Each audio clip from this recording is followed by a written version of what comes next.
ছোট থাকতে যেভাবে শিক্ষা দেয় এভাবে বড় হলে ওরা আদর্শবান হয়।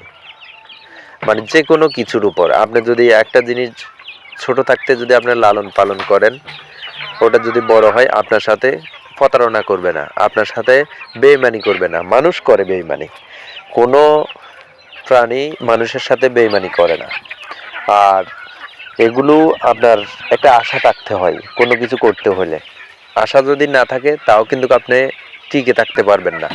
আর বর্তমানে যে অবস্থা, মানুষের হিংসা বিদ্রুপ ছাড়া আর অন্য কোনো কিছু নাই।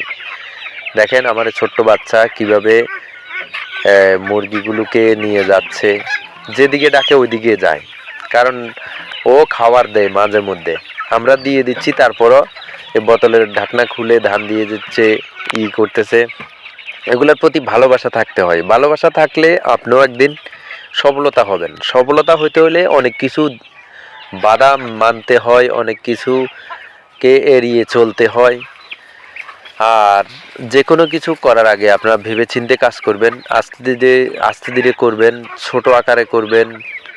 মানে যেটাই করুন না কেন, হাঁস মুরগি ছাগল বেড়া যে কিছুর উপর আপনাদের যার যেটার উপর ভক্তি বসে, আপনি আবার ঘৃণা করতে পারবেন না। যদি ঘৃণা করেন, ছাগলে পালতেছেন, ছাগলের প্রস্রাব ঘৃণা করতেছেন, ছাগলের পায়খানা ঘৃণা করতেছেন, বিরক্ত বোধ লাগতেছে, তাহলে তো আপনি কখনো জীবনেও সফলতা হবেন না। কিভাবে হবেন বলেন?